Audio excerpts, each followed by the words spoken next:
Hey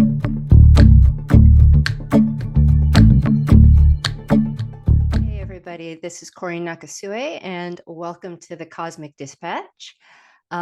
It's been a minute and there have been some changes. The last time I did a recording, I believe was October, during the October eclipses, and we all know what went down in October. And then prior to that, I was on the air live. I did a live weekly radio show on Radio Kingston that I just couldn't keep up anymore. Like doing a 1 hour like planning and making notes and doing research every single week to do a live 1 hour show. And they liked having me there live, every week. That started to become like not sustainable. And so I loved doing it and I would like to continue to do it. And I'm still figuring out how I can fit it in and what I have capacity for, but I definitely want to keep it up because it was such a boon to my practice. I met so many people, and it really forced me to think more deeply and track more religiously the transits as they were happening. So I am going to keep it up. I don't really have a plan yet for the actual time structure, but I really felt like I wanted to say something about the big astrology coming up on January 20th and the stunning astrology that is going to take place during Aquarius season. So, for those of you that are new to this podcast, um, I'm a Western tropical modern astrologer who's also studied a lot of Hellenistic astrology and a little bit of evolutionary astrology. And I kind of do this multidisciplinary practice of counseling. I write about astrology. You can read my horoscopes in Chronogram magazine every month.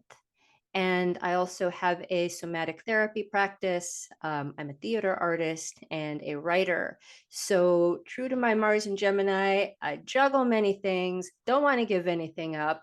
And I'm in the constant process of trying to figure out how to do all these things while also really believing that I'm actually doing one thing and I'm doing it in a lot of different ways. And if you're interested in any of the things that I do, you can visit my websites at astrologybycorey.com and corynakasue.com. And all of that information will be in the show notes. And if you do like listening, watching this content, please like and subscribe as we go through this bit of a transition. This also enables me to have deeper conversations because I'm not restricted to like 54 minutes and I can say shit. And and that was really hard for me not to say on live radio. And also I can really just say whatever the fuck I want, which I really couldn't do before. I loved working at Radio Kingston, but that's just, that's live radio and FCC restrictions and the culture of organizations, which those rules and regulations exist, and they're not always conducive to the most creative or spontaneously expressive content. So I'm really happy to be here, but still figuring it out. And let's see, I think that's about it for now. So as I was saying, in today's show, we're going to talk about Aquarius season. And I brought my friend Anastasia Wasko with me to discuss all of these Aquarius topics, the transits, and also talk about her work, which I think is of a very Aquarian nature. I'm going to read your bio, Anastasia, and I know I'm going to mispronounce some of these things. So forgive me. But Anastasia Wasko is a writer, editor, and transpersonal guide from the New York, New Jersey area, and currently living in northeastern Alabama. Her BA is in transpersonal psychology from Sofia University. And she is currently exploring psychosynthesis in the master's program at the Institute of Psychosynthesis in London, England.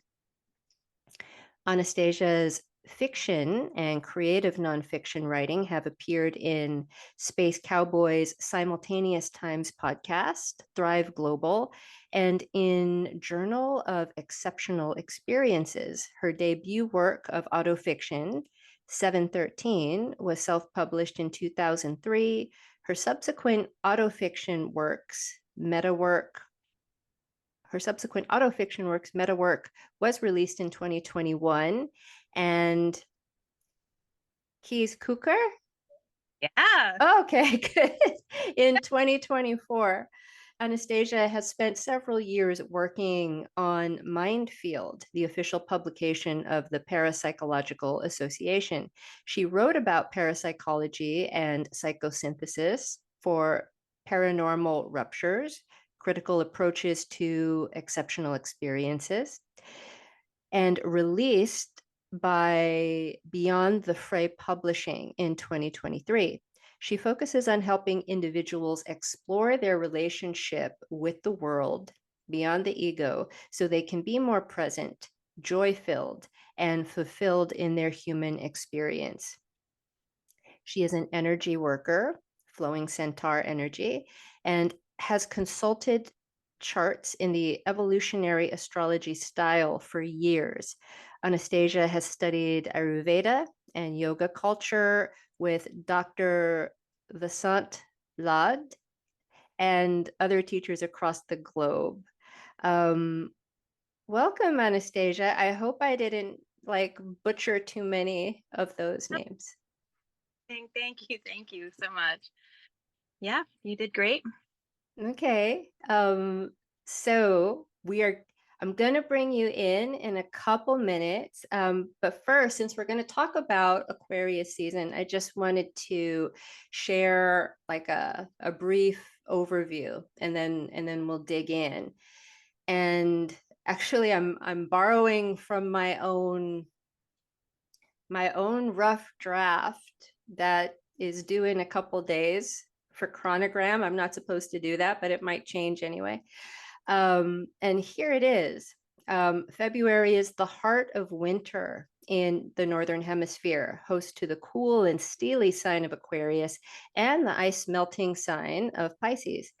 Much like last month's 6-planet pile up in Capricorn, this month, and I'm meaning February, we're inundated with 6 Aquarian planets. And this is a trend for the next few months. When we live through planetary clusters like these, the experience is cohesive and focused, if lacking some perspective. And in Aquarius, we need our space and the freedom to go our own way, think our own thoughts. And some of these ways and thoughts might be revolutionary. Though the mood can be a bit chilly and distanced during these times, it's not due to a lack of care. The progress and well-being of humanity as a whole is of great concern for Aquarius, as long as things don't get too personal.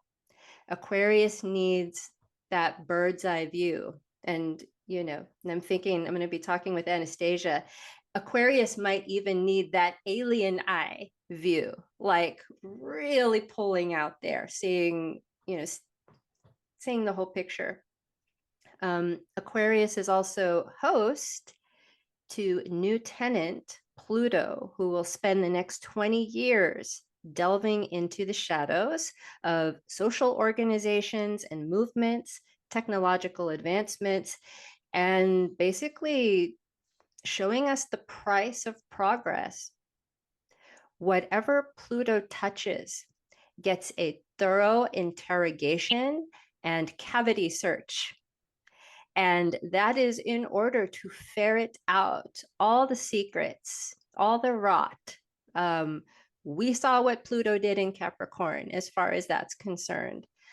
And during February, we have Mercury, Mars, and Venus all taking turns conjoining Pluto in what looks like a series of private confessions and maybe even like getting the first like bits of information and mandates, like these little emissaries, these inner planets that Pluto is saying, all right, this is what we're going to do. This is what we're going to embark on. So very important. And just as things start feeling maybe too intense, the sun will move into Pisces on February 18th to maybe soften some of these sharp edges of Aquarian logic and offer some hydration to thirsty hearts. And so that's like a very, very brief overview about all the stuff that goes on during Aquarius season and in February. But the most stunning thing is the very, very beginning of Aquarius season. And so on the 20th, January 20th, what happens is the kickoff to Aquarius season actually happens at the very, very end of Capricorn. The Sun and Pluto make a conjunction on January 20th at 29 degrees and 59 minutes of Capricorn. That's like the razor's edge of Capricorn. Sun and Pluto meet. And then on that same day, the Sun moves into Aquarius, hits 0 Aquarius, and then a few hours later, Pluto enters. And when Pluto enters, it's pretty much there for another 20 years. It has like a 2 to 3 month break in the fall. It retrogrades back into Capricorn just for like a hot second. And then when it goes back in, it's really, really in for 20 years. This is a new era. And so January, end of January into February is very, very significant. And so Anastasia and I had a conversation, I think it was last week, which is why I asked you on, and we just started like talking about all of the possibilities for Pluto's time in Aquarius. And I don't know if you already feel, Anastasia, like you have some things that you might want to put out there. I have all the things that I want. Yeah, thank you. We all went through the Pluto in Capricorn experience, and I jokingly called it like the era of the Hunger Games, of when, the structures were crumbling and we were so upfront and personal with wealth and power inequity. But I feel like Pluto in Aquarius is kind of like the expanse. And you'll notice that I make a lot of sci-fi references just to kind of bring down these like really high high level ideas. And so media, right? So The Expanse is this sci-fi series based on a book, Leviathan Wakes, and it's about this, not just what goes on planet Earth, but what goes on across the solar system at the threat of this alien uh, weapon being. So then we start to see we're not just looking at short term what's right in front of us. How do we, get through our own individual power struggles?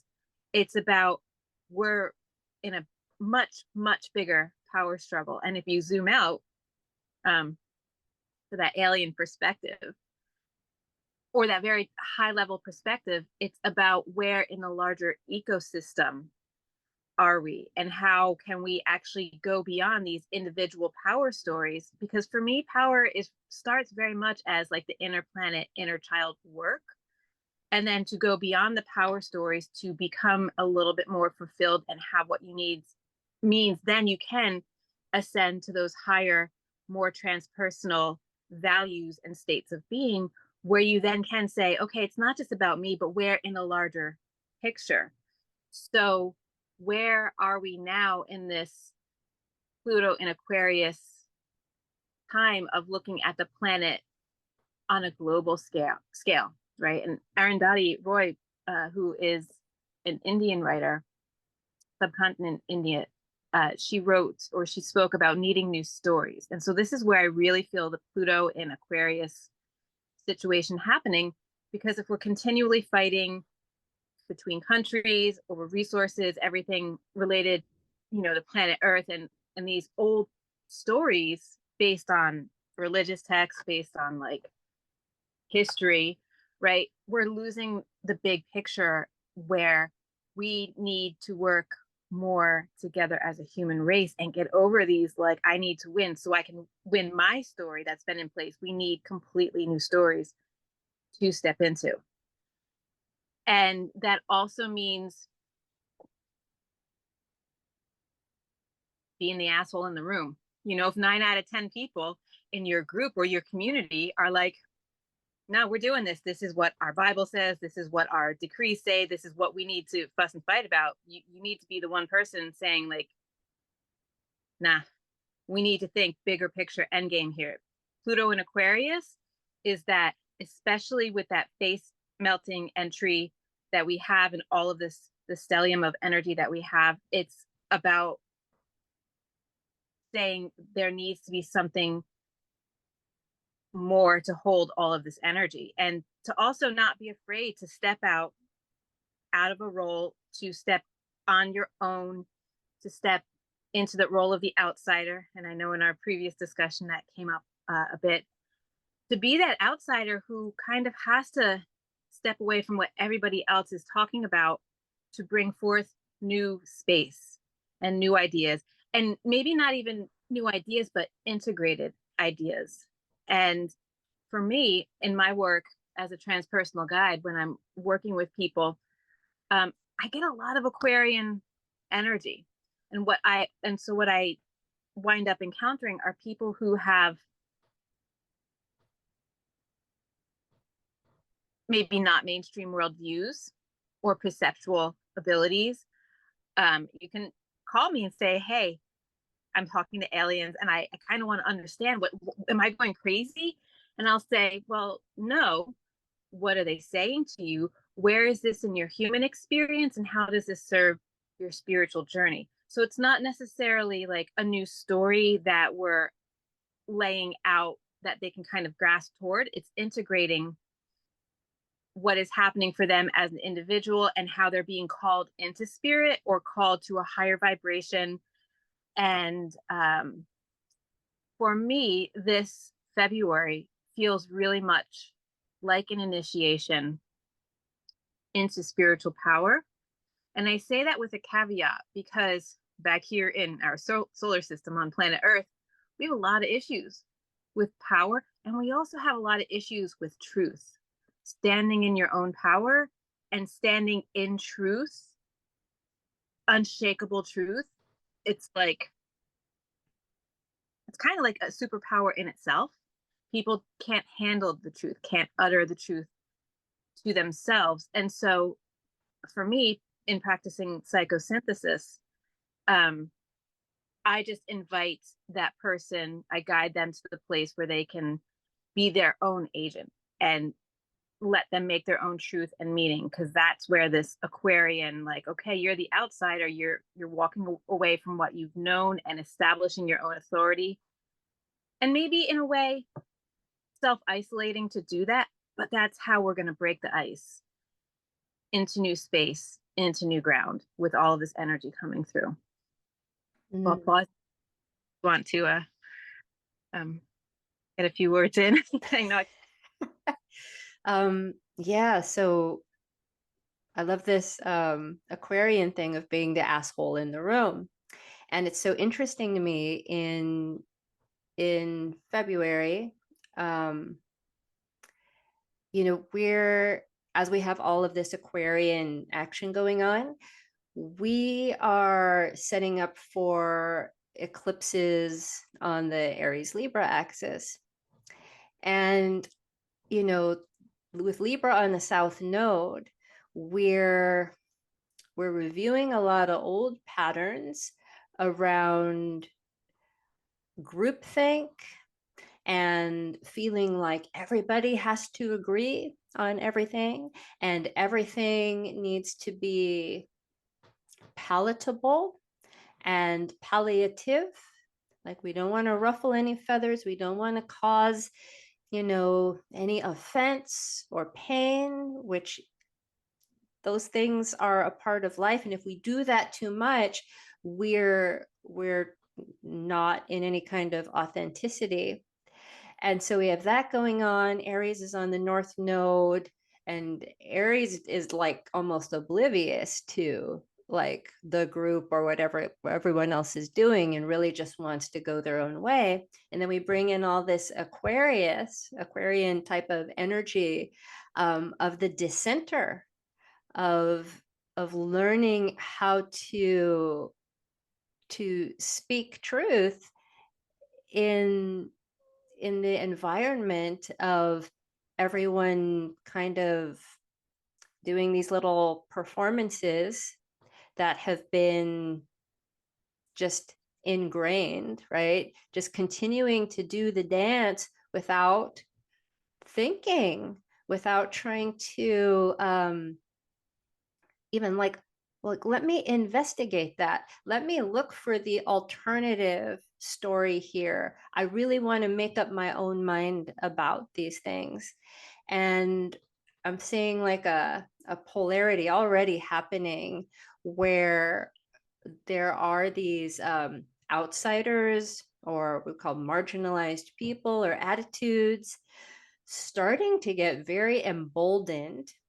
And at the same time, there's what I'm going to call this like Libra thing, or this shadow Aquarius thing going on of I see everyone around me behaving this way or believing this certain thing. So because so many people are doing it, that must be right. And I don't want to, I don't want to upset anybody or upset the status quo. So I'm just going to keep doing this as long as everybody else is. And I see my experience is both of those urges to keep pretending and performing what everyone else is doing without looking too deeply into anything, and also to be the one who's like, I have a different opinion, or I know some different information, and it's gonna upset that whole little organized thing we've had going on, and it's going to make things really messy. But I have to speak out. I have to go against the grain, swim upstream, however you want to think about it. And I really feel that heating up. And also, I'm like bringing in some other things that are going on in relation to all the Aquarian stuff, Pluto and Aquarius, of Leo also, like, and Leo is the opposite sign of Aquarius. Leo, also a fixed sign, wants to do things usually in the way things have always been done. They like to maintain that continuity, that consistency. And Aquarius is like about rupturing that and disrupting. And I think about the same thing, this like this growing polarization of people who are very invested in the Leo way of being, which I think of as America loves its Leos. Like, we love our celebrities and our very telegenic leaders, you know, who embody, you know, all this like regal, I don't know, power. And I see again this division of people wanting to hold on to having a strong, confident leader who has this power and who looks really good holding that power, especially in America. They got to look good. And people who are like, no more leaders, more of an anarchistic, like, we need to decentralize, we need to make networks instead of like building these hierarchies. No more leaders, let's take that down. And when I think about Pluto opposing Leo, I think about, and we were talking about generations last week as well. I'm thinking about the baby boomer generation, the Pluto and Leo generation, who spent a lot of energy setting up the hierarchical and investing in having a central control, or a central control paradigm. And Pluto coming up and opposing, Pluto and Aquarius coming up and opposing all that history and power of Leo and Leo invested people, and really trying to break that up. But yeah, those were some thoughts I had while you were, I mean, I had more, but I'm gonna stop there. And could you, since you brought it up, could you tell us a little bit more about your practice? I want to say parapsychology or psychosynthesis, and I'm not sure which one to say. Okay, I'll help. So I just wanted to say, girl, you started bringing that Leo in, and I was like, get out of my mind, because I wanted to bring that in too. So, but we'll start in a lot of order.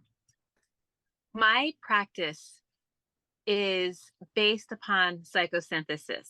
It is a spiritual psychology, the transpersonal psychology, a spiritual psychology that was created by Roberto Assagioli, who's an Italian physician in the early 1900s. He was very influenced by Eastern ways of thinking. And he said that all we're doing essentially is moving towards wholeness in the human experience. For me, that sure does sound like Ram Dass saying we're all just walking each other home. You can hear the Eastern influence. Yeah. So psychosynthesis is at once a practice. It's a process that we're actively going through our mind, the pieces of our mind are synthesizing, integrating with each other.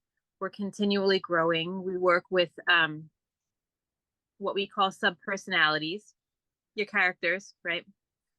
And as you grow and integrate, bring awareness to the personalities and your modes of being, bring awareness to the internal experience, maybe see it mirrored in the external. It's all about becoming aware and disidentifying.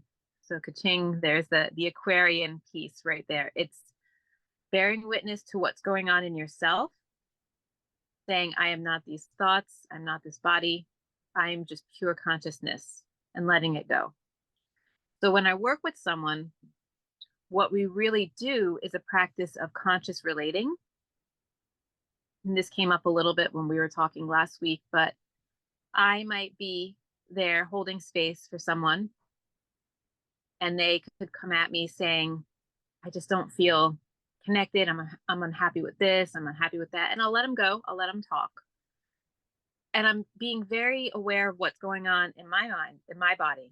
And so I might say, I have this thought of, X, Y, and Z. Is this mine, or is that yours? Allowing at each juncture for the person to go deeper into their experience, to go deeper into a stream of consciousness. I often facilitate meditations, and that can look like not necessarily a guided meditation where I'm telling you envision this, envision that. I'm just saying we're going on a journey, and here's what we kind of want to do for what's coming up in your field, what's coming up for you. So these are transformative spaces, and whether I'm working with an individual as a guide, again, they can bring something to a session, or they might just say, I just want to kind of show up and just check in with myself, kind of like mental yoga in a way. But then it's also, because it's a spiritual psychology, for me, this is the psychology that best reflects our world and the nature of our reality. On the quantum level, we're spirit, we're energy. You can tell me we're bunches of vibrating springs or strings and waves, and we're all energy throughout the universe. Like, it means nothing until I kind of filter it down and say, I feel interconnected, and I feel that presence across the globe. I am in awe of this tree that's inspiring to me. So there's that bridge between my experience, the human experience, and this fundamental spiritual nature of our world. So psychosynthesis for me is one step farther than something like Jungian psychology. You can pick up a book. We can read what Jung said about the meanings of dreams and symbols in the collective unconscious. Or you can go one step farther into the domain of psychosynthesis, step into the numinous, open the door, and then I'll say, well, what do you make of all these dreams and these symbols and synchronicities happening? So we're kind of like moving generationally speaking toward that need to create some kind of central knowledge, like you just referred to the boomers, and Jung creating that knowledge of psychology, moving on to humanistic psychology, and meeting those values of like those ways of being and compassion and feeling connected to each other. But then we go a little bit farther, and then we say, okay, well, ultimately we're just spiritual beings having this human experience. And so how do you work with that? Most mainstream psychologies are not based in this spiritual paradigm. They still look at the mind in those what for me is sort of like this post-industrial capitalistic way. The mind has a part, the mind does a thing. And that's not to completely disregard all of that. That is taking, where appropriate, what we've learned and integrating it. Is there a wealth of work in mainstream psychology, cognitive behavioral therapy, that can be applied and be effective in mitigating trauma or a person's growth? Absolutely. Psychosynthesis is about growth. It's not just about, I feel like shit, I want to deal with it and get back on. Psychosynthesis is that consciousness expansion. And so you're like, whoa, I see some shit. And now I know there's a whole lot more going on. I have been, for a long, long, long time, interested in parapsychology, which is, from the materialist point of view, researching in the language of science, looking for processes, looking for that like linear sort of, that Saturn sort of container to create, to say this is what happens, these are the laws of nature. But parapsychology deals with the anomalies of nature. We are essentially looking into the fringe areas of the mind. A parapsychologist, probably the most famous one y'all could think of is Ghostbusters. When people ask me what's parapsychology, I'm like, Peter Venkman, he's a parapsychologist. In many different forms, they could be looking for data. I always say, you come to me as a person, maybe in crisis, maybe just wanting to feel more deeply into yourself, and you've got your stories. The plural of stories is data. So now we have more than one person saying, hey, I think I'm seeing aliens. Hey, I'm having near-death experiences. Hey, I'm having memories of a past life.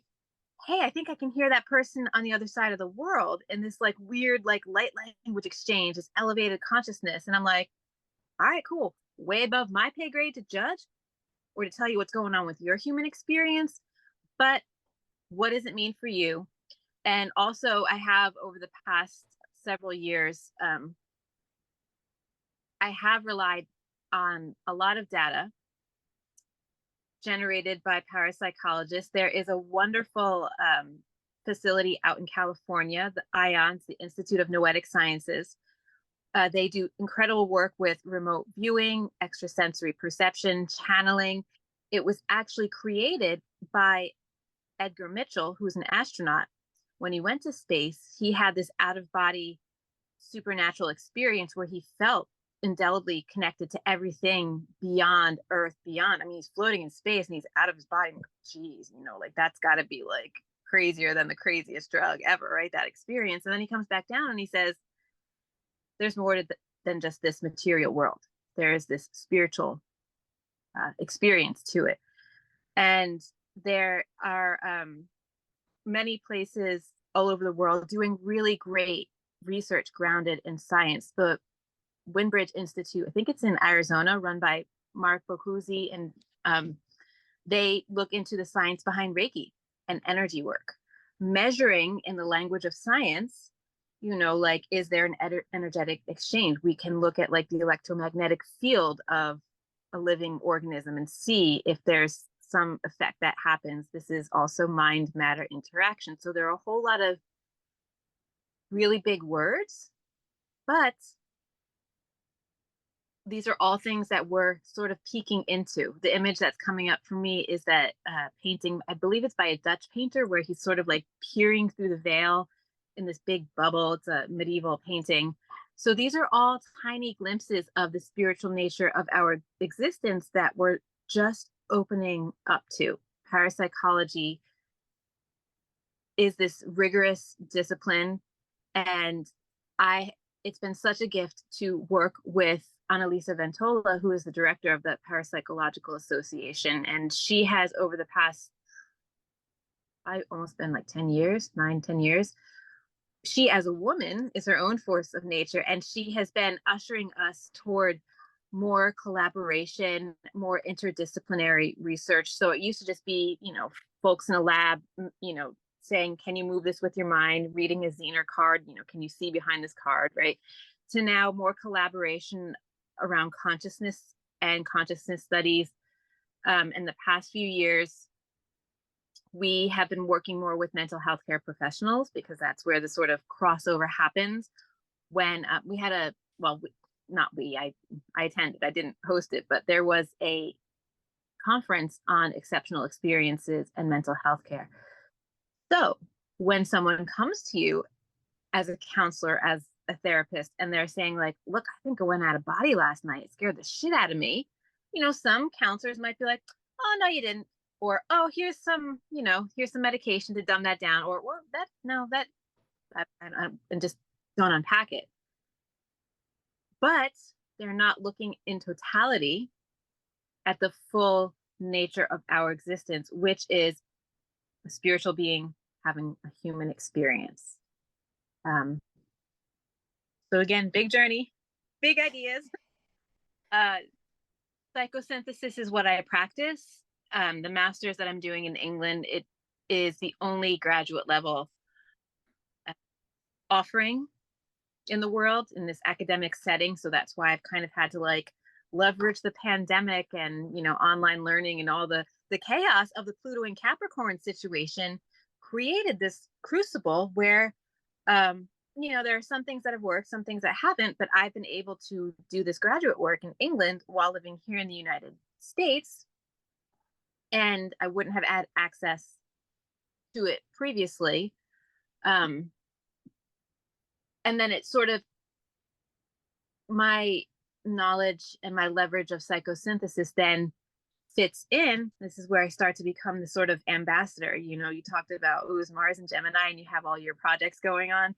I have my, Eros, Sun, Neptune, and Mercury stellium in my 7th house in my natal chart. So this is my whole, like, let's bring all this ethereal stuff into like language, because that's ultimately my work, is languaging new realities and languaging ways, allowing people to language their reality, because I'm not going to say, you're crazy, that didn't happen, that can't happen. And in that respect, I've been the intellectual outsider for years.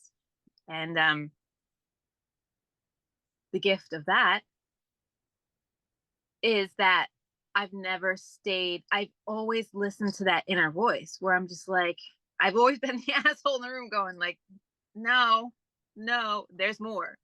No, there's more. So now I've got this like sort of feral track record of ideas, and then bringing them back down into root, into reality, to create this container that can actually be really helpful, especially in the field of mental health care, where outsiders, such as people who have neurodivergence, people who have schizophrenia, people who have, even something as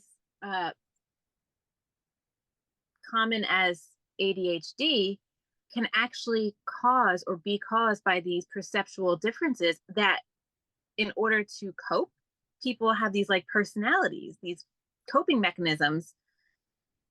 And so for me, it's a bit performative to say like Mental Health Awareness Day or ADHD Awareness Day. I'm like, yeah, but what is that person doing with that experience? Like, how are they then living with that experience, which is the way that their body and mind filter reality. Look, if you 6 foot, 7 foot tall, you're going to be a better basketball player than somebody who's 4 foot tall. I mean, it is what it is, right? You have to work into the body that you have and the strengths that you have, the mind that you have. And we were taught, right? And we were led by the boomer generation, by, I think, established structure, to want to fit in, that fundamentally something is wrong if you don't fit in, because the other side of that is having your own damn agency and your own belief in yourself. And then that's when you're the terrifying outsider, where, I've been on this course for a long time. I've had my own sort of pursuit of ideas, and, I'm 43 now. And people are like, how have you never had a major affiliation? How have you never had a job? How have you, like, I've always been gig working, minus like 9 months I worked at a scientific publisher in Hoboken, right? And I was always like, nah, that just doesn't fit my lifestyle and my own self-care and my need, because of my experience with mental illness and times earlier in my life when I was not well. I needed self-care. No one could tell me, let alone how much I'm worth or what a schedule was like. No one could tell me how to mind my own body and mind. So I was just like the ultimate outsider here, because I knew that that is what was true for me. And in talking about outsiders coming back in, I feel like what we're working with here, with this burst of Aquarian energy, or this burst of energy, let's say, in Aquarius season, for me, this is all inner child work. This is the heroine journey, the hero's journey. And then if you can step into the energies, the archetypes, psychosynthesis too is really, it's a psychology of energetics. So you're stepping into the energies of the mind as you experience it, right? You step into that journey, and then you can work with it to disidentify. And then it no longer has power over you. So going back to when you started to bring in the Leo energy, and you talked about the Libra shadow, I also wanted to say, like, for marginalized people and for people, anyone who is really looking, who really need that comeuppance, give them their damn power. Because what Leo represents for me is that continuum of development. It's Narcissus, right? So as we grow and grow healthy psychologically, we all have those bits of narcissism. We need to, as a baby, kind of like identify with the mom, grab for the boobies, grab for the daddy. And then you get older and you're like, oh, I'm a little kid. I can be feisty. And then you become your own person. An unhealthy process of psychological ungrowth or no growth creates those really hard ego structures that Leo represents, that narcissism that was never kind of exercised. And that stranglehold on power is there. So then it's like, give them this damn experience. Like, I I love just having in view the Leo, the ego, as the polarity to the Aquarian energy. Because on the other hand, somebody who kind of like does their own thing can also, like, that's very much an Aquarian energy. But I really feel like it's the power play, that internal power play behind it. Can that person who is so identified with the ego, aka Leo, aka like narcissist, not actually let go? Or can that person who is so identified with the self, not ego, just be the goddamn weirdo? Because that's where they are happy and free. And yeah, big energy coming through for that container in Aquarius season now. So that it's that inner game stuff. And I would also encourage and invite people to start with, there's not just one hero's journey. There's not one linear hero's journey. There's journeys in, out, and all around. So if that's what resonates with the inner planet work, go there, get messy. Like, again, we're not having that mono joyride from like obstacle to success, or like, I don't understand. I understand. I don't know, man. Do you? Make sure you put on a pair of pants and then get out of town. Like, go somewhere, go find the thing, go on that journey unplanned. And maybe even not put on the pair of pants. I don't like I'm thinking of like the pantsless genius archetype, right? Like they're really just um connecting to everything that's on the outside of the barrier or the line. They're not even thinking about pants. Wow, there's so much basically, because I'm listening to you through the lens of Aquarius. And there was so much that you said about psychosynthesis that things like keywords like consciousness and being able to get distance from the ego, get distance from mechanical structure, lack of attachment. If we're getting into like a character study, that's one thing a lot of Aquarians are often labeled as. They're distant, or they're and it's because they're not attached to like some central story, and that's what enables them to bust the wall down, climb over the wall, and go into a vaster space. So they get that distance, and then what happens with Aquarius, then they can see, like Aquarius also is like, oh, they're objective and blah blah blah, but there's that lack of attachment again. And anyone who's like studied meditation, from the perspective of we are just pure consciousness, and how do we find that state through practice of just being consciousness? Very Aquarian. And also what you said that I just loved. Also, the word anomaly came up, and like again, these experiences that people would describe as anomalies, or just the phenomenon of anomaly in our collective experience. And then you said something, and this is so key for like mental health, perceptual difference. Like again, it's seeing, and this is I think what Aquarius tries to do, why it wants to pull out, why it wants the bird's eye view, alien eye view, is it wants to see clearly. And if we're not attached to the central stories and the central constructs, when you pull out and see, you're probably going to see things very differently. And then people who are still very attached to whatever constructs or situations, feelings, stories, they're going to point to this person saying, actually, I was able to get out and this is what I see. It's like, oh no, that's different. Nope, something's wrong with you. And with Pluto coming in over the next 20 years, it's a slow process. That tide may turn.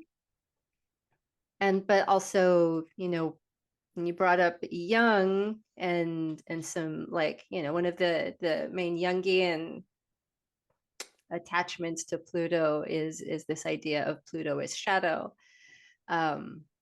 which I work with. It's like, yeah, like Pluto will bring up all of the underbellies of what happens when we go too far out, disengage too much. Yeah. So, but back to, so after, all of you have listened to that and are starting to make some like connections in your mind, we have some really remarkable Pluto astrology in February.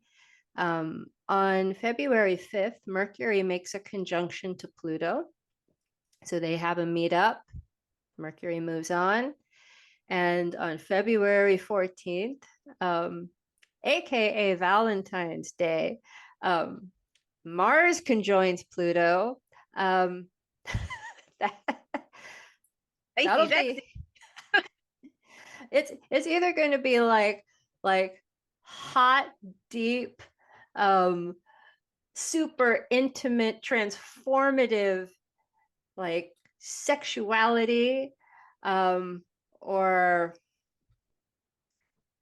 Mars and Pluto in general. Anytime they come together, we're thinking, typically violence, or force, like extreme force, penetration. But again, there's no good or bad. This can go a lot of different ways. I just think it's interesting that that's on, we're talking about constructs on Valentine's Day, which shouldn't be an Aquarius season anyway. If you're gonna have a day celebrating love, can you at least like move it to Pisces season? And then we have Venus-Pluto a few days after that on February 17th. So between February 5th and February 17th, these inner planets are really pulling that Pluto in Aquarius energy down to a more tangible place for us. And I don't know, what do you think about February 5th through February 17th with those inner planets meeting up with Pluto? So I think I'm gonna take even further down into the earth, into what we embody as stories, I think that can be a really good time for self exploration around what does partnership mean, and am I equating what's causing me to be attracted to someone? Is it their wealth? Is it their resources, their value that they can bring to me? Because for me, when you start, like, I wouldn't say I've never had like the two line up, but you can have fiery, explosive, passionate sex, or you can have like the relatable dude who shows up. It kind, like that kind of like wild, uh fantasy fulfilling type of love and rock and roll relationship, which also kind of has that like Plutonian impulse, because that Pluto complex of what we need to unpack and be with so that we can reclaim our power is first going to propel us off out into the wild to act out and to be out of control. That exactly what we are trying to attract and heal is first going to sort of act in this like concave manner where it's not going to let us be with it. It's like, you want to have a healthy and loving relationship, except if you've been in relationships where you've gotten roughed up and you haven't been held emotionally and you haven't felt that sensitive touch and connection. Well, like, you're going to continue to gravitate and feel that false sense of fulfillment in these relationships that aren't giving you what you need until you do the actual work, disidentify with that embedded, embodied narrative that this is what, I can settle for. And I think that our notion of not just partnership and value, but what does it mean to have a long-term love? Where does that chemistry maintain, and where is it different from just staying in relationship with someone because they fulfill our material resources? And like, hi, never had partnership wealth, never had generational wealth, so like what I'm Lone Ranger for real. So I'm very sensitive to the way that over time my own journey has gone, but also hearing over time, and I've been doing this work and consulting with people for almost 20 years now in unofficial capacities. People will just show up and say, this is what's going on, and this, can someone just hear me and see me? And I'm always like, okay, but I see now over time, and especially entering the 40s, where relationships are rupturing and people cannot stand on their own without their partner's resources. And so in wanting to keep a passionate, long-term, fiery relationship happening in this holiday around love, I say, well, what exactly is that love?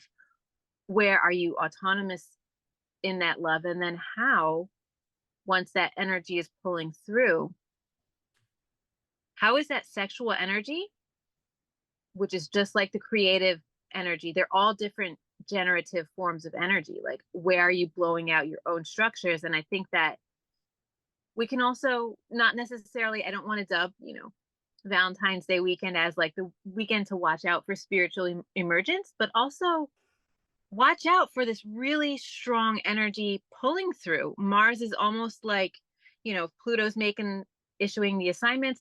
Mars is showing up on Earth because Mars is that, like that ego making, for me, that will of choosing whatever you've got going on, choosing the story, or being unaware and inadvertently continuing to choose old stories, right? Pluto is that volcanic force going, but I want to work this shit out. You work it out in the sheets, you work it out on the tax brackets, you work it out however. But where is this contact, this exchange of energy pulling through so that I can elevate my experience? And for me, that also means letting go of this patriarchal notion that man and woman make a relationship, that material resource and marriage is coupled with relationship, that any material resource is coupled with an amorous, love-based relationship. And however that comes through for an individual or individuals, whatever you're loving, however you're loving, it's a really interesting exchange of love, value, and ultimately, if we get even deeper, the masculine, feminine. Like you can really work to recalibrate that masculine, feminine energy, um, and having that look like love, but then also having that look like material resource based on love and based on what you want to attract in this holiday celebrating couples. Like, come on now, you the energy and the to build what you need. Be the asshole in the relationship, you know. No, absolutely. With Pluto, inner planets contacting Pluto, um, you have the opportunity again to find the distance to be able to see the structure. It's like, oh, is this what is actually going on? You can see more deeply. You can some hard truths might be exposed for you to engage with or not. And, one thing I think people don't think about when they think about Pluto is also incredibly healing because of its ability to penetrate all the band-aids and superficial things that get in the way of real deep down, like true healing, like right at the roots. And so that like couple of weeks as the inner planets are doing that, some things might be introduced to you, some opportunities. And then as the planets, come around and do their cycle, when we have like Mercury, Mars, and Venus coming to oppose Pluto, um, during that stretch of time, if you decide to go on that journey, you could do some really deep, good work. And I was also, while you were talking and thinking about relationships, because yeah, we have a Venus and Pluto conjunction, and then the Mars-Pluto on Valentine's Day. And the Leo Aquarius opposition when it comes to these like pageants like Valentine's Day. Leo loves pageants, right? They love their performances of these types of rituals and things. I'm thinking a lot about, we talked a little bit about boomers and Leo. I'm thinking about this younger generation who they're developing relationships that seem really a lot more Aquarian to me, like the aromantic movement, where a lot of younger people like under 30, as I'm talking to them, they don't want to have heteronormative monogamous one-on-one relationships anymore. They're thinking in terms of, I want to have a committed, loving relationship with my chosen family and have that be the priority, like very Aquarian. And then if I have lovers, that's an important relationship too, but it's secondary to committing myself to being a part of a more decentralized, egalitarian way of being with other people, and that's going to be the priority. And that's really interesting. I'm seeing a lot of people, especially younger people, move into that, and actually older people, like people who are in like retirement age, actually some boomers. And I think some of it has to do with our just wretched, economic state and lack of support. Like people are like making their own senior communities. They're getting a group of friends together and saying, well, we're going to be a family and we're going to share resources and we're going to live, as our own family. And this is the most important supportive relationship we can have, instead of worrying about, you know, if someone has like lost their spouse at that age, like when am I going to fall in love again, or when am I going to meet my person? This whole idea, very Leo, of I'm going to meet my person. Thank you for Yeah. that. That Thank you for that, because that's definitely, again, part of my own journey, where over the years when, if someone was like, oh, don't you want to have kids, don't you want to have a family, and I'd be like, nah, fuck off, I got adventures to have. But now I can definitely say, look, I tangled 5 fellas last year. They all walked for different reasons.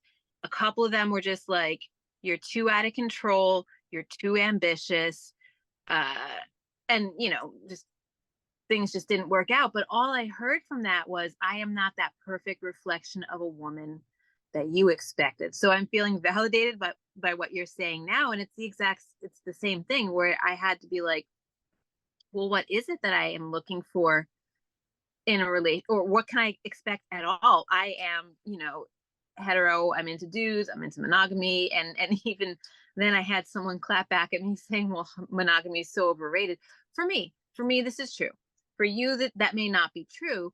So then what can I expect? And so again, like, there's that reflection of the inner work that I have taken, authority over, wanting to create, and but also knowing that when I put it out there, and I also feel like I'm saying this because I think, after having spoken with so many people over the years, it's kind of like we can pump each other up and say, do your own thing, find your agency. But then you also have to look at the ecosystem and the community that you are in and surrounds you. And so this is very Gen X. Like, this is me giving you permission to bounce. Maybe some of those boomers, they need to share what they're doing, their freedom. The young ones, the millennials, and the folks who are younger than us, like, I love them too, because they are breaking that mirror, right? Narcissist only works if he's got echo to mirror back to him, to have that pure reflection of just what he wants to see. Cool, they're doing that work and creating their own circuits and communities. And I feel like we're also part of that bridge generation who's in between, needing to hear this, but also needing, we're kind of old world, or old school, kind of new school, depending on the level of awareness and that we bring to our own journey. So if you are doing this work and looking not just to, again, it's not just about dealing with life. Self-care is really about thriving in life. And so maybe you're listening to this podcast and you're looking into astrology because you're just wanting that X factor. You want to kind of level up. And I also give you permission to walk away from that which no longer serves you. And I know family and resources, oof, like I've spoken to many people in relationships who are like, I can't walk away because I can't pay my bills. But like, yeah, you can walk away and see what happens. So about finding and connecting to and listening that inner voice, that, that Mars, Venus, Mercury situation, the way the energies are working through you, but also trusting in your own power. And that's where you come back out to ultimately the impetus behind Pluto's contacts. You're going to have to trust, man. You want to call it surrender.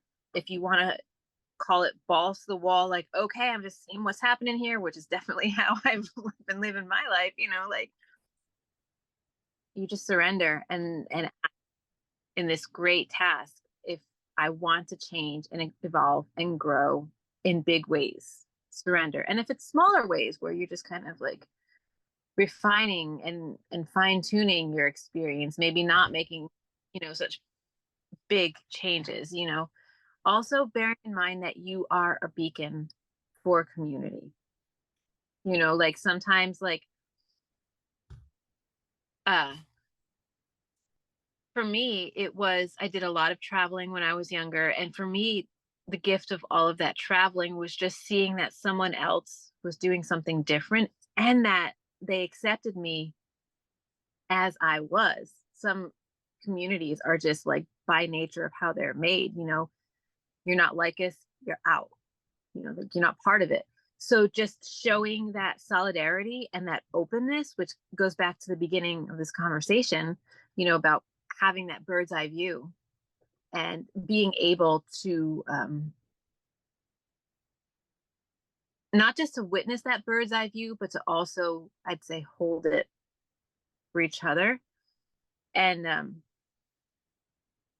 this is coming up for me, so I'm just gonna go with it. Something that my mentor, Dr. Schaub in New York City, once told me, and it really struck with me, or it stuck with me, thinking that the ancient ruler of Aquarius is Saturn. I think this is where it's coming from. He told me that all anxiety is a form of death anxiety. All anxiety is a form of death anxiety. Something's going to end, something's going to be different in this linear time. And in being a mentor, and he's a psychosynthesis psychotherapist in the city, and he's been there maybe 30 years, 40 years. He did counseling through the AIDS epidemic. He stopped teaching to work specifically with the folks going through the AIDS epidemic. So he's been around, and he's like, all people really want is that feeling of interconnectedness. So when they are the outsider and they step out of community, or they just step out of anywhere where they previously had belonging, it feels like you're going to die. Or you don't make a choice and you don't fulfill some of these plans because there's so much anxiety around the what ifs. In a way, all anxiety is death anxiety. So in true Aquarian across the ages fashion, I want to invite that idea that you are spirit underneath all of that. Might feel like you're dying, and in some ways maybe it's a bit of ego death, and maybe some of these personalities or these outdated structures or the feeling of death that you embody because you have a body and you have a limited time. There's anxiety around that, but there is underneath all of that fundamental interconnectedness because we are spirit. It's a very Aquarian idea, right? Like I can be part of life, but I also know that at any time, might not be. But so that I might live a little bit more fully, recognizing that the anxiety is anxiety talking, and it's coming from that space from which I want to feel deep interconnectedness. Oh, I love that. That was a perfect way to end that thought, because yeah, the truth of what is that things are that way. We don't have to get interconnected. We don't have to make the connections. They are that way. And anytime we experience something different, that is an illusion. That is a human-made structure, like creating this feeling or sense of separation. But the natural state is that this is just what it is. We are that way, and our minds are interconnected. Last time we talked, I think the phrase interconnected mind came up, and the media, which I think we're on a 20-year journey of technological advancement and our evolving relationship with other people through technology and media, and how we're relating to it. And a lot of these things are, they're already coming up. I think, like, as soon as, like, we're recording this in early January, as soon as next month in February, I have a feeling it's going to be a bit of a rocket ship. Like, the developments are going to come quick and fast, and it's going to be wild. And there's a lot of shadow in that's going to come up with advances in technology. And the technology in and of itself, it's just technology. It's inert. It's this neutral thing. It's like, what happens when we humans get our hands on it and try to be with each other in this way, like what the enhancements to that interconnected mind and also the manipulations of that interconnected mind also, I think, are going to increase. It's going to be something. um I that oh yeah, want a tangential story for that. sure. Okay, so um, I have, I live in Alabama, which is predominantly a Protestant Baptist country, right? Uh, I know it's a state, but like Baptist country, proverbially speaking. And I have a black truck with the license plate that says UFO Girl on it. And I did that because Space Girl was taken. I don't know. It's like an open calling card, right? And like I have people talk to me. They just come up to me every day and like, look, between angelic encounters and people just wanting to be seen because they were talking to their dead grandmother in their trailer the other day. Like people just come up to me and it's kind of awesome. Very different than what I would have thought my experience would be. But the thing about living in the South, in the deep South, and this is going on media narratives and like, look, Northerner born and raised, right? And I live here, and there was a little bit of a culture shock. But what started to unfold for me once I moved here, and I spent some time in New Orleans, which is its own planet, but it's also the South. Something started to emerge for me around the media narratives of the South and mutual care and this position that I think the Northeast has of the Southern states. And I think this speaks to some like really uncomfortable, those shadow like rumblings of civil war. Trump, you know where I'm going with this. Although Trump was a New Yorker, right? He's got a stronghold in the South. And I think I had a couple years ago this sort of like idea that educated people wouldn't vote for him. Well, look, that was my own belief. Anyway, so I'm in the South, and it's definitely also Trump country, and I ask myself why. Because of my license plate, people come up to me and share their stories, but they also share their conspiracy theories around Trump, UFO disclosure, and the upcoming civil war. And it's like, look, it's not about a north south thing, it's about a resource thing. So this weekend, I do these things where I just like, turn off all my screens. I have a navigation system in my truck. I just kind of go, but no cell phones, no nothing. I just kind of go and I drive. And I was out somewhere deep in the country, Confederate flags flying left and right, and I go to get gas at this gas station. This older fella standing behind me in his super busted up rusty Ford truck or whatever it was, right? And then he looks at me, he goes, "Hey girl, hey, you look into the skies too?" And I said, "What?" He goes, "Yeah, UFO girl." So it turns out this fella was very much a Trumper, very much a believer in the upcoming imminent civil war.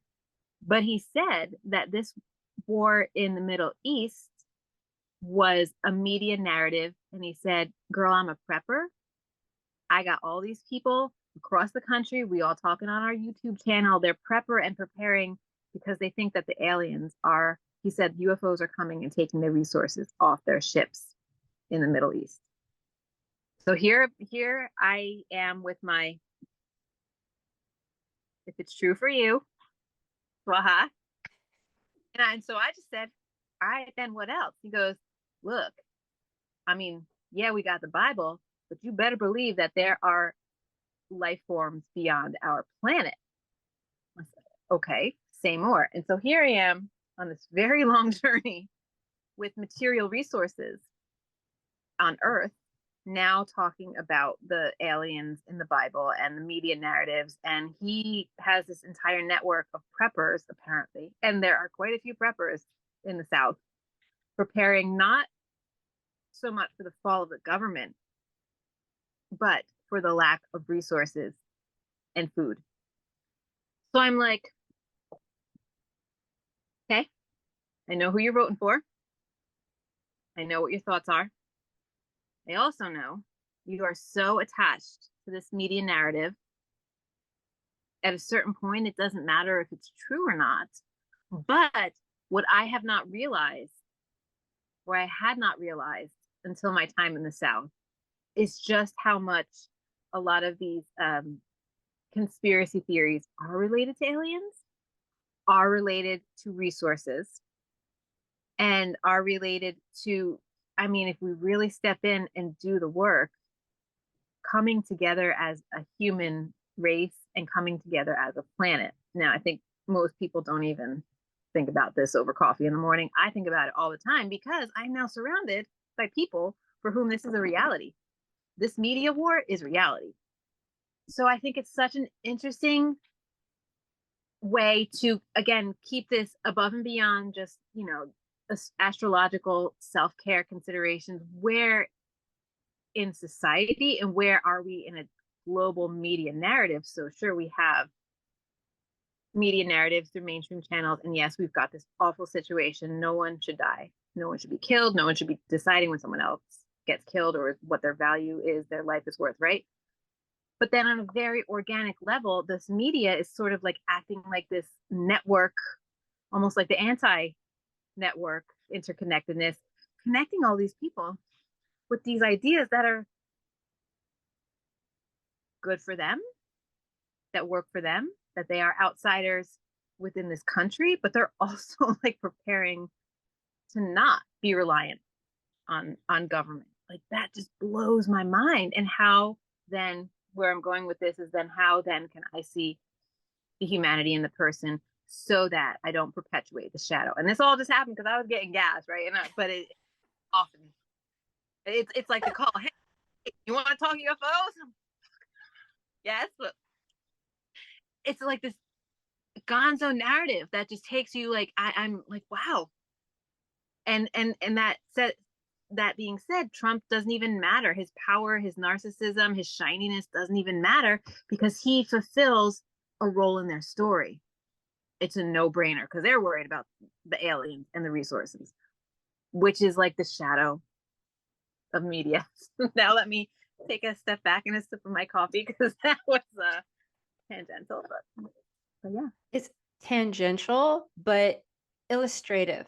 Like that is an example of the way media is kind of helping, even though it's all networked, but it's actually helping to create and promote about 5,000 different realities. It's not just, do you believe this or it's not that binary. It's so fucking fragmented that if you step outside your bubble, like you could, if you really had a conversation with a person who is not in your milieu and said, I really want to know how you see things, you will hear something, even from someone who seems like quote unquote normal, that might make you go, huh? Like, because it happens to me, even with people in my bubble. If I go deep enough with them at this point in time, more than at any other point in time in my life,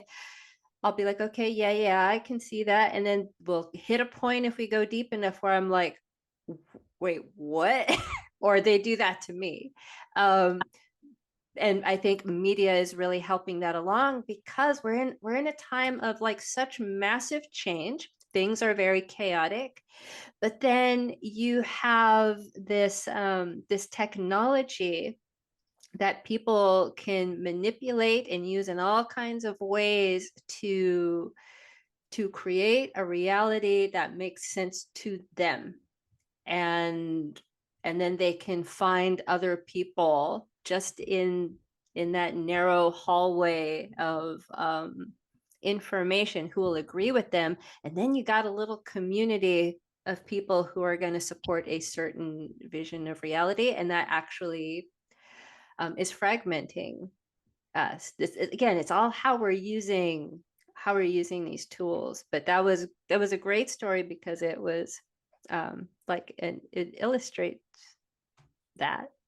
But I got I, it. Oh, were you gonna say? yeah, I just wanted to tie it in to rather than letting that just be the way it is. Like I'm not, walking out like I'm, like, well, that guy is full of shit. Or like, oh, maybe I'll go join his prep, right? Like the point here for me, the takeaway I think of this whole discussion is then can I just be with that? I am not attached to any story in my own experience that says I need to tell him what's up or I need to ignore him.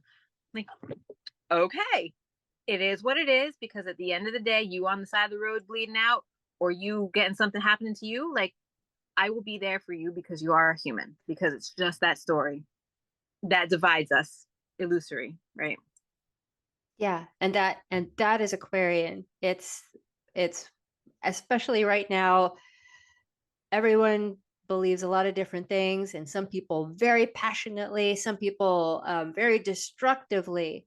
But here Aquarian can pull out and say, okay, but we're all humans, and Aquarius can, maybe more than any other sign, um,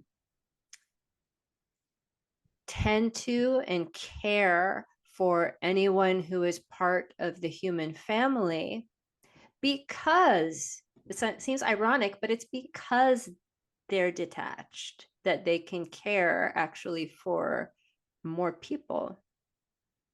Yeah.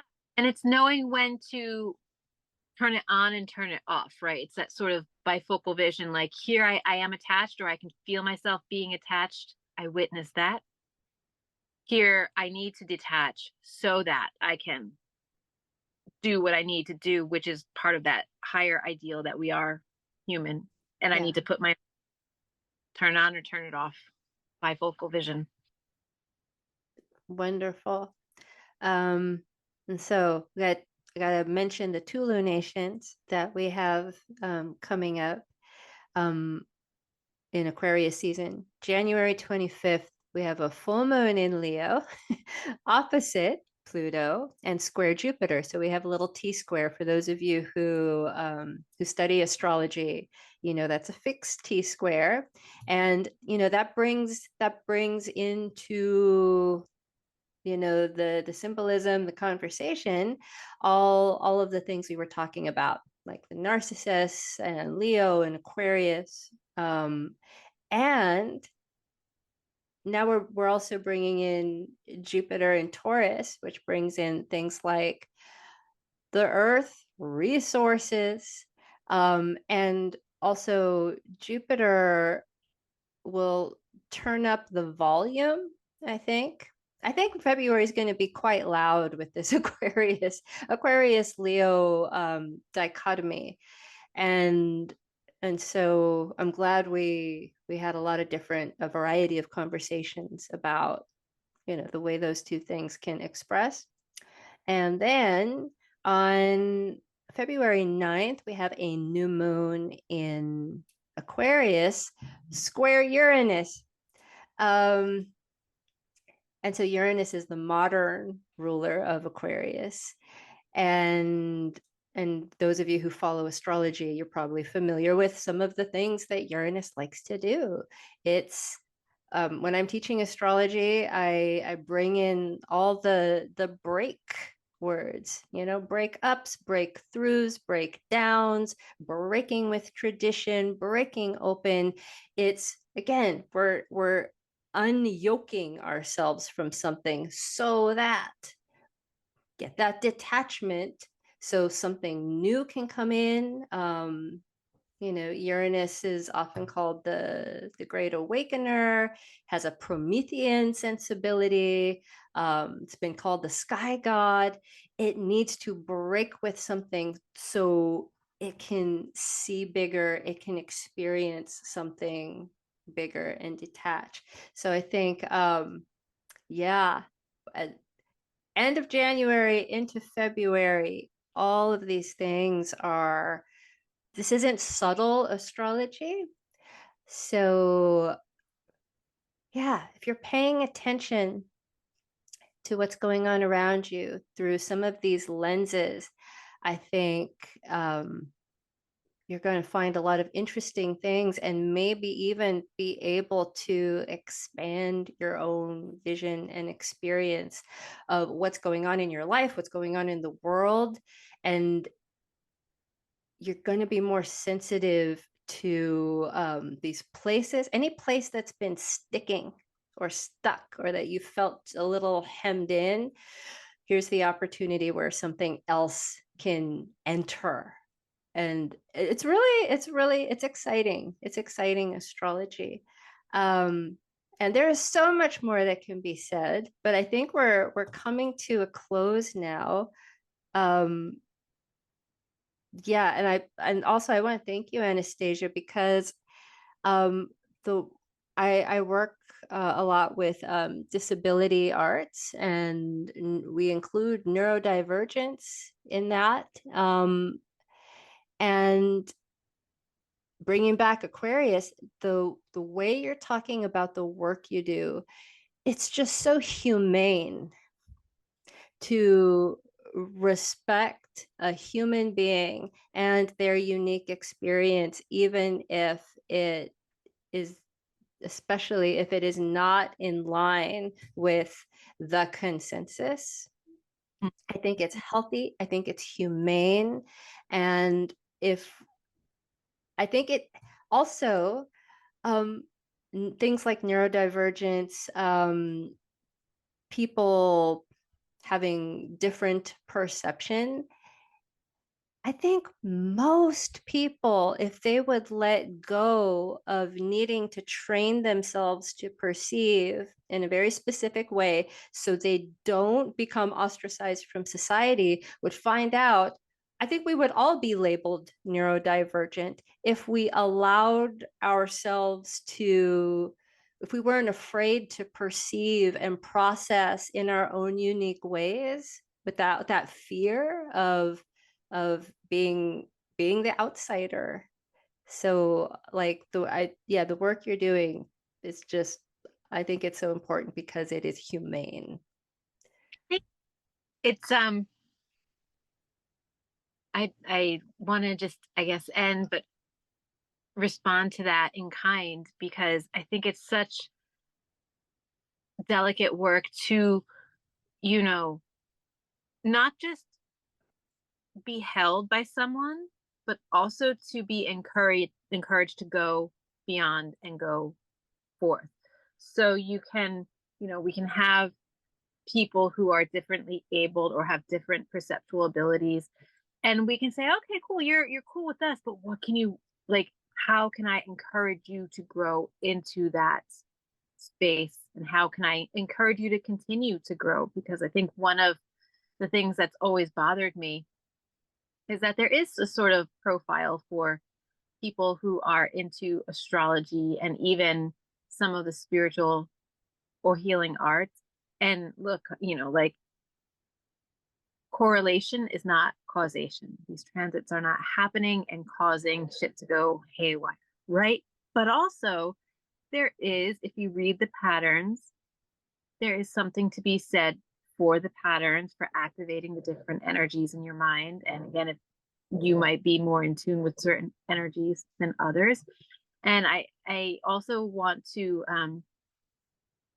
tone it down also, because yes, with that upcoming Uranian hinge infused new moon, um, breakdowns don't have to break anything if you've done the work. Like, you can hold the energy. Breakthroughs sound great on paper, and sometimes the pulse of like, I just want this, right? But like, look, you blow a couple fuses, staying grounded in this Uranian, this electrical network in our bodies, which can often be overacted or triggered in people with different perceptual abilities, right? Like, when I hear Uranus, I'm like, oh shit, I gotta ground. I gotta get in the dirt. I gotta, like, just ground, because that's what works for me. And so, like, this breakthrough energy is cool, but I also know how it affects me. And so just being mindful of not even buying into the hype that we put into the language, always asking, how is this for me? And so, yes, doing the work in the sort of collective of energies in all of the patterns, um, it's going to be intense, but do you, and you'll get through. And then you'll be like, oh, I could handle that. Don't be afraid of change or surrender. You can handle this when you do the inner work. And astrology is like an excellent, an excellent tool for that. I just wanted to say that to speak to folks who are just like, I do it too. Like, look, anytime Venus and Pluto come together, anytime Uranus is in the picture, I'm like, But okay, once I get through that and I ground, then I can work with the energy. It's just Yeah, energy. Yeah. it's a good point. Yeah, all energy is neutral until it's directed somewhere. And Yeah. yeah, I feel you on, like, no, there's a lot of different ways to practice astrology, a lot of different schools of astrology, but one thing that really just gets under my skin is what I call like the ambulance chasing astrology, where it's like, okay, we got this Pluto transit coming up, and like there's always a big transit, there's always change, like it's just always happening. But yeah, like let's say, like, yeah, this Uranian new moon, for some people it's like going to be like, oh no, and other people are going to be expecting like, yeehaw, like, yeah, this is going to be wild and crazy. And all it is it's a break in the pattern, Yeah. and It, how you deal with that. yeah. Yeah. How do you work with that glitch in the matrix? Yeah. You can do it with your conscious will and choice. So, oh my God, Anastasia, I could talk to you all day. But I, I got other space and people to kind of work with. So but we will be talking again. I enjoyed this so much. Thank you. ew. And all of Anastasia's information, how you can get in touch with her if you'd like to speak with her, um, read her work, all the This all those links will be in the show notes yep. that Yeah. that you're going to send to me. Yeah, email me if there are things that I don't have in your bio, extra links. Yeah, just send them to me. And I think that'll be it for our Aquarius season talk. And take care, everybody, and I will see you next time. Big love. Speaking of technology, okay, everybody, have a good one and see you later.